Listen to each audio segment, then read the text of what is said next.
Estamos aqui para conversar com a combativa deputada Sofia Cavedon, que tem feito um trabalho esplendoroso em defesa do povo gaúcho, em defesa da educação, um combate à crise climática, um combate aos feminicídios, uma deputada exemplar que nós convidamos para conversarmos sobre política pública, sobre ação do Estado, sobre como colocar o orçamento nas mãos das pessoas que mais precisam. Essa disputa é uma disputa que a Sofia sabe fazer há muito tempo. Ela foi vereadora de Porto Alegre, é deputada atualmente, entende muito de educação. Aí está ela conosco, eu vou chamar ela aqui, ó, escrever aqui, vamos ver, Sofia, onde é que está? Uma honra enorme poder conversar com a Sofia Cavedon, uma pessoa extremamente experiente na política. Bem-vinda, Sofia! Oi, Jonas. Desculpa, entrei aí com o visor virado. Boa noite, mas estava te ouvindo. Te agradeço as credenciais. Também estou acompanhada de um jovem muito trabalhador, muito atento às demandas sociais, faz um mandato vivo, combativo, que muito me orgulha, e orgulha Porto Alegre. E que a gente junto está trilhando aí essa etapa agora, principalmente porque nós dois estamos somando forças para reeleger o presidente Lula, né? Exatamente. Então, e nós estamos aqui, ó, Sofia, aqui atrás de mim, ó, Paulo Freire. É o nosso tá lá guardião. ele. Sim, eu tô com os meus livrinhos aqui, tô no gabinete ainda, tu também, né? Isso. Mas assim, Sofia, nós temos um problema aí hoje, né?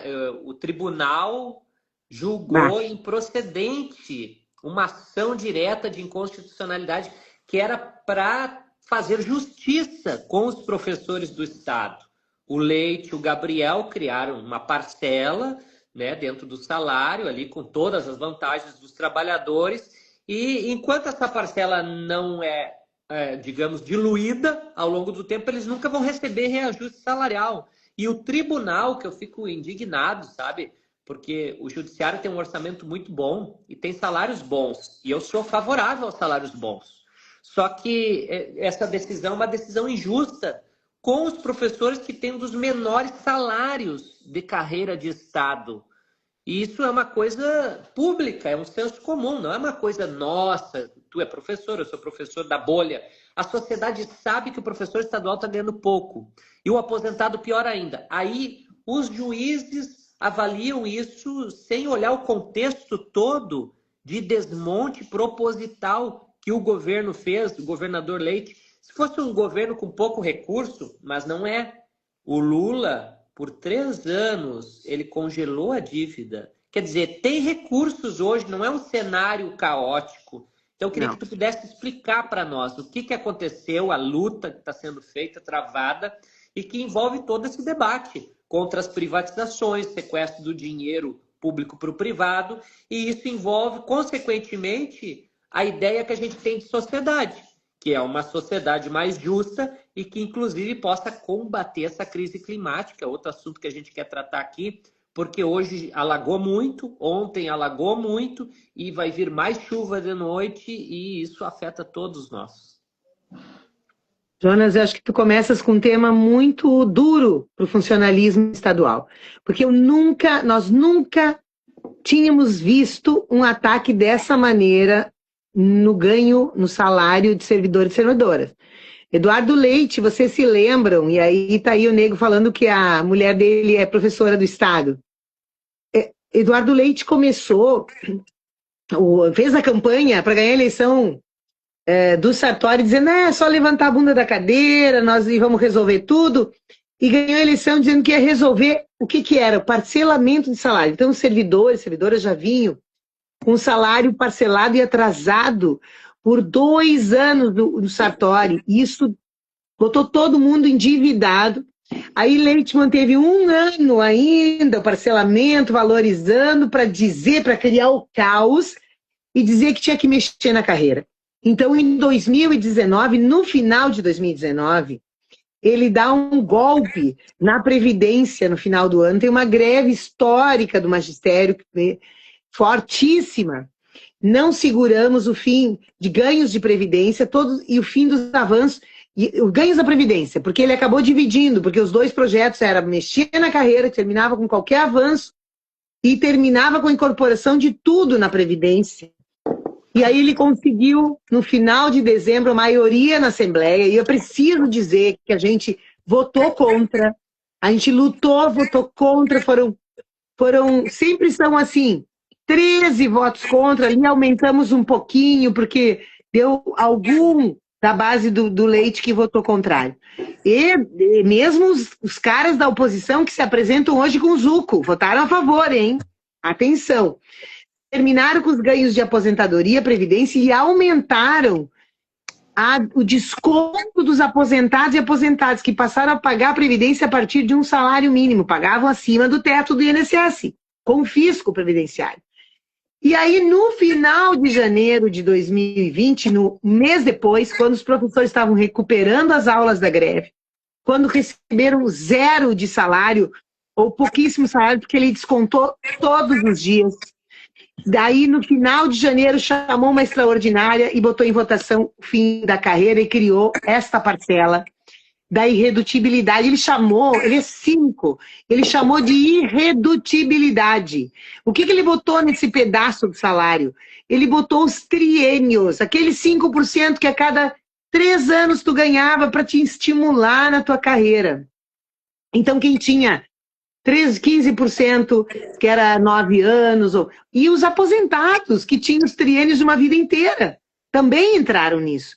E aí, a partir do momento que ele teve que começar a dar reajuste, por causa do piso do magistério, reajuste nacional, em vez de dar reajuste, puxava lá daquela parcela e botava para cá. E botava para cá. Até esse ano, ainda tinha um resíduo. Então, nós temos professores e professoras que não receberam nada de reajuste nos 8 anos do Leite e nos 4 anos do Sartori. São 12 anos, gente. 12, Jonas. 12. Os 4 do Sartori e os 8 do Leite. E aí as ações, o CEPERS entrou com uma ação na justiça para dizer isso era salário nosso, como é que tu está terminando com isso? E não só o CEPERS, não é só os professores que foram impactados. Eu quero lembrar vocês, bombeiros, brigadianos, a brigada militar, o reajuste que teve lá de 12% lá pelas tantas, todo foi engolida a parcela de irredutibilidade, tal que não é nada irredutibilidade. E toda vez que veio o reajuste, eles escreviam isso aqui e nós votamos contra, nós fizemos emenda e não conseguimos. Jonas, eu tenho só que tomar um gole d'água. Sim, toma um golinho de água. E enquanto isso, a gente vai deixando um abraço aqui para todos e todas que estão entrando. Nós estamos conversando com a Sofia, deputada estadual, que conhece profundamente o debate do orçamento estadual e para onde está indo o dinheiro, que hoje não está indo para o bolso dos trabalhadores, nem para a qualificação da educação, está indo para isenções fiscais, está indo para iniciativa privada, hotéis de luxo, está indo para qualquer coisa menos para o povão, né, Sofia? Exatamente. Obrigada aí pela paciência. Um restinho de gripe. Não, o Eduardo Leite, ele conseguiu a façanha, porque eles dizem, né, sirvam nossas façanhas de modelo a toda a terra, de aplicar na educação menos de 20%. E conseguiu a façanha, olhem só, de ter o beneplácito do Judiciário e do Ministério Público para isso. Ele conseguiu um acordo no Judiciário e Ministério Público, este mesmo Judiciário, cujo desembargador desempatou, estava 12-12, essa questão da ilegalidade de engolir esse salário. O desembargador desempatou pró Eduardo Leite. Ele conseguiu a façanha de fazer um acordo até 2035, chegar nos 25% de novo, nos 25%. Para nós era o básico, porque a Constituição Federal manda investir em educação 25%, Jonas. Tu sabes em Porto Alegre o que o Melo está fazendo com a servidora não gasta o Fundeb, agora quer fazer um rateio e não paga o piso. É o mesmo modelo Leite e Melo, Sartori, Leite e Melo é do MDB, Sartori, é MDB, vamos dizer os nomes, dá o nome aos bois, MDB, PSDB, e agora ele está no PSD. Então, esses partidos todos apoiados pela Assembleia, portanto, apoiados pela direita, que se apresenta como alternativa à de extrema-direita do Zuco. Então, eles fizeram esse massacre, eles não investem 25% em educação, e aí nós estamos com a educação mais pobre impossível, né? Com espaços físicos degradados, com alimentação pobre, com refeitórios e falta de servidoras e servidores para fazer alimentação, para fazer a limpeza das escolas. Em tudo ele é chata, em tudo, em tudo. Agora até entrou a Ana Regina aí, que foi diretora do Oscar Pereira e é professora lá e sabe bem do que tu está falando. Ana, nós tivemos lá no Oscar Pereira, são 2 anos e meio de uma quadra de esportes. Olha que a escola Oscar Pereira é subindo lá, Oscar Pereira, numa comunidade que não tem onde brincar. Que as crianças furam ali a grade para brincar naquela quadra e a quadra está interditada porque um dos pilares estava com um solto e era só arrumar, era uma coisa simples, não tem jeito, o governo não deixa a escola arrumar e não arruma. É um desrespeito profundo com a educação. Oscar Pereira é a prova. Então, além dos professores atingidos, é o espaço físico atingido. E mais, né, Jonas? A gente sabe que isso chegou em Porto Alegre, os contratos temporários. Então, o que acontece? Nós estamos em todas as escolas. A maioria dos professores e professoras tem vínculos temporários. Não são mais... a Ana está aqui, ela sabe, vai dizer, na escola dela, concursados. Então, concurso público é um problema. Eles levaram 10 anos para fazer um concurso. O último foi o Tarso Genro, aí o Eduardo Leite fez um pingo de vagas, com um processo assim, seletivo para ralar, para tirar, mas não adianta, quem passou, inclusive, não está dentro dos 1.500 vagas, não entrou. Fez um segundo concurso e fica usando e reusando contratados temporários. Não só na educação, em todas as áreas, né? Em todas as áreas. Porque o futuro que eles miram é o fim do Estado. Por isso que, por exemplo, ele está tentando agora fazer a PPP da educação. E que a gente conseguiu barrar no Estado do Rio Grande do Sul com muita luta, com a relatoria do Tribunal de Contas do Estilac Xavier, nós conseguimos barrar até agora, PPP de 98 escolas. E que, infelizmente, no município de Porto Alegre, e aí a Ana Regina falou, eles estão esperando entregar para os empresários. Então é isso, é preparação, escola fica péssima, a PPP, a Oscar Pereira na PPP. Né? Mas a Oscar Pereira é que precisa de reforma. Eles botaram muitas escolas que não precisam de reforma. E tem uma coisa, né, Sofia, dentro disso tudo, que me preocupa muito, é a questão previdenciária. Por quê? Todos esses contratos com a empresa, eles não contribuem com o IP. Eles contribuem com a Previdência Nacional. Ou seja, prestam um serviço dentro do Estado, dentro da instituição, o funcionário da escola, a servidora... os trabalhadores da manutenção, todo mundo não vai contribuir para o IP. O problema é que nós temos um monte de gente aposentadas pelo IP.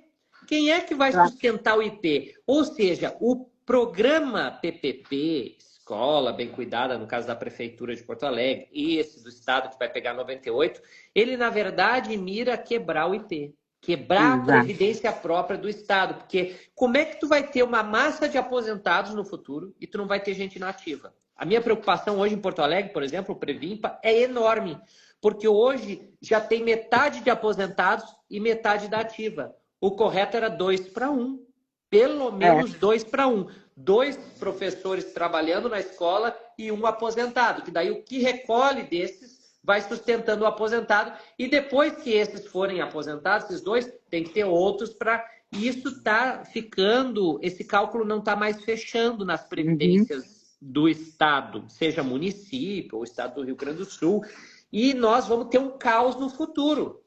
Daqui 15 anos, o que os índices dizem? Daqui 15 anos, nós teremos o dobro de pessoas idosas no Rio Grande do Sul. Isto é muito bom. Qualidade de vida, muita gente na terceira idade, aposentada, isso é fantástico.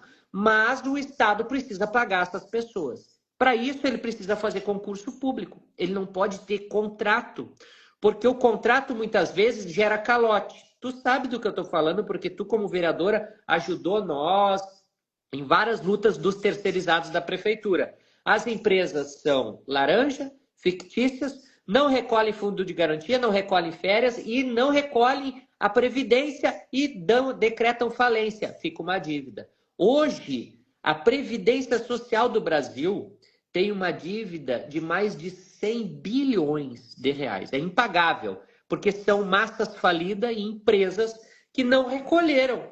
Quer dizer, os aposentados do Brasil hoje eles são sustentados pelo Caixa da União. Não é pelo sistema previdenciário, porque as empresas elas roubam, isso é roubo. E o judiciário, para isso, fecha os olhos. Por isso que eu me indigno sobre aquilo que eu falei no início aqui para ti. Quer dizer, o judiciário vai lá e diz, olha, a parcela de redutibilidade está correta, isso tem que arrochar o servidor da ativa, mas não abre os olhos para as empresas que literalmente sugam o caixa público ao decretar falência e ocultar patrimônio. Tem um exemplo que eu quero dar aqui para vocês, que eu tive num hotel esses tempos em Caxias, ano passado, num evento sobre discussão política. E aí o pessoal falou assim, olha, Jonas, esse hotel aqui está entrando em falência e os donos pegaram todo o patrimônio e passaram para o nome de parentes, não está mais no nome do CNPJ, vai ficar só o prédio no CNPJ e o resto do patrimônio todo vai ser sequestrado para não pagar os funcionários que vão ficar com a dívida sendo arrolada na justiça. Então isso tudo me indigna. E eles não... por isso que a gente está na política, né, Sofia? Para disputar que essas coisas não aconteçam. Para mudar essas coisas. Acho que tu pegas muito bem esse tema do Fundo de Previdência e da Previdência Pública, né? O IPPrev. O que acontece? O Eduardo Leite conseguiu meter a mão, inclusive, nisso. A gente tem o Previmpa em Porto Alegre, que eu não sei como é que sobrevive o Eduardo Leite, ao Melo, a 2 gestões do Melo. Porque o Previmpa já tem a capitalização, ele tem o repartição simples, que é todo mundo que a partir de 2000, que entrou até 2022, por aí. 2002, quando eu era secretária da Educação, em 2003, nós criamos o Previmpa, eu voltei para a Câmara, ainda votei em regulamentação do Previmpa, e de lá, 2003 para cá, vejam só, 23 anos, nós temos quase uma carreira, né? Um pouco menos. Nós estamos capitalizando, ou seja, guardando recursos. Então, o Borba, por exemplo, nosso colega municipário, que trabalha contigo, Jonas, ele é aposentado. Ele é um dos representantes municipários no Previmpa. Aqui no estado, o Tarso criou o Fundo Prev, o IPPrev. A mesma coisa, que é para capitalizar, entende? Para fugir desse problema que tu aponta muito bem. Que aí toda a tua vida funcional, o governo não fica embolsando o teu desconto da Previdência, ele bota num fundo, com o Conselho Fiscal, com a administração, com toda a fiscalização possível e imaginável. O que acontece com o Previmpa? Por causa dos nossos municipárias, que são vigilantes, que ganham eleição, que participam, ele está lá um fundo intacto, bem, e nós vamos garantir a aposentadoria de muita gente sem ser no caixa da prefeitura. Agora, sabe o que o Eduardo Leite fez? Não vai acreditar. Ele fez segregação de massas. O que é isso? Parece uma coisa esquisita. Ele pegou 14 mil funcionários que estavam no Fundo Prev, fundo que o Tarso fez e o Sartori não conseguiu mexer, nem botar a mão no dinheiro, nem deixar de botar o dinheiro lá. E ele mandou o projeto de lei para cá. Nós votamos contra, nós denunciamos. Mas ele puxou de volta para o caixa 14 mil funcionários que iam ser aposentados no IPPrev, na Previdência, no fundo de capitalização. E parou de colocar o desconto desses funcionários e a parte do governo no fundo de capitalização.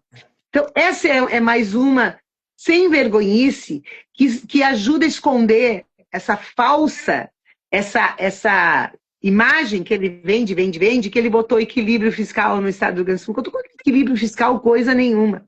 Achatou o salário de todo mundo enfraquecer o fundo de previdência e vai deixar um legado pesadíssimo, que é bem o que tu está dizendo aí, sim, na repartição simples, porque não tem funcionário